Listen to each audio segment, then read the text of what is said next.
You make 6 figures. Your neighbors make 6 figures. The barista who just handed you a $12 latte is probably negotiating for 6 figures.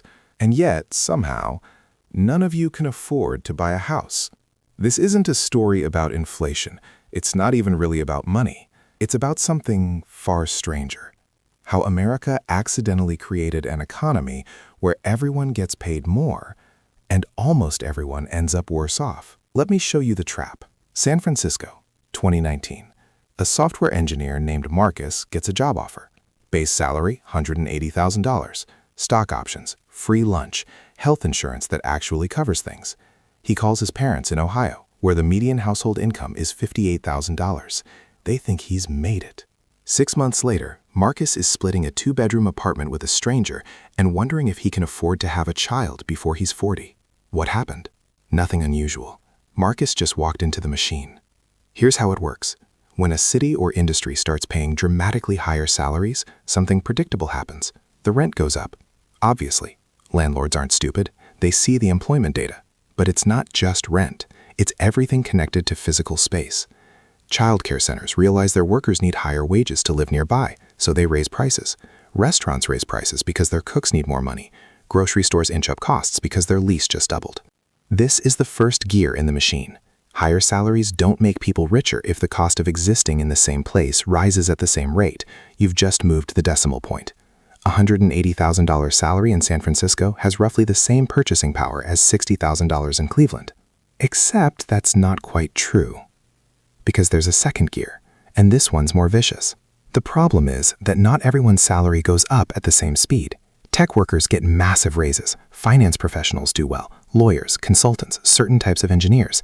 But the person fixing Marcus's sink, the person teaching his future kids, the person staffing the emergency room at 2 a.m., their salaries go up slower, much slower.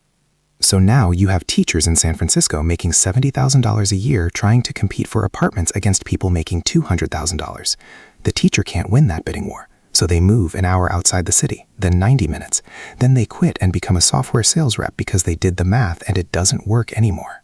This is how you end up with a city where the median home price is $1.4 million and there's a teacher shortage. Both facts are connected. They're the same fact. The cruelty is in the design. High salaries don't just coexist with high costs, they cause them. And once the cycle starts, it feeds itself. Let's pull back and see what this looks like at scale. Between 1990 and 2020, the average salary for a software engineer in the United States increased by roughly 80%, adjusted for inflation. Sounds great. Except in that same period, housing costs in major tech hubs increased by over 150%, again adjusted for inflation. You got richer on paper and poorer in reality. But here's where it gets strange. This didn't just happen in San Francisco or New York or Seattle. It started spreading. Remote work was supposed to fix this. If you can work from anywhere, you can live somewhere cheap and keep the big salary, right? For about 18 months, that was true. Then everyone had the same idea. Tech workers flooded into Boise, Austin, Nashville, Raleigh. And what do you think happened to rent in Boise? It doubled. In some neighborhoods, tripled. Now the locals in Boise are experiencing what San Francisco went through a decade earlier, except faster. And they don't even have the high-paying jobs to keep up. A nurse in Boise didn't suddenly start making Silicon Valley money just because someone from Google moved in next door, but her rent went up like she did. This is the geographic metastasis of the high salary problem. It doesn't stay contained. It spreads. So why don't companies just stop? Why not pay people less and let costs? Because they can't. And this is the truly diabolical part. Imagine you're running a tech company in Austin. You need to hire engineers. You're competing with Apple, Tesla, Oracle, Amazon, and 40 well-funded startups, all of whom recently moved to town. If you offer $90,000 for a senior engineer, you will hire no one. The going rate is $160,000, whether you like it or not. You're trapped in a wage arms race, and so is everyone else. The companies aren't evil. They're just playing the game they're stuck in. Pay up or lose talent. Raise prices to cover payroll. Watch your employees struggle to afford rent anyway. Repeat. It's a treadmill where everyone's running faster and no one's moving forward. Now let's add the third gear, the one nobody wants to talk about. Debt. When your salary is high but your costs are higher, you bridge the gap with borrowing. Student loans, credit cards, car loans, personal loans. Americans now hold over $17 trillion in household debt. That's not because we're irresponsible. It's because the math doesn't close.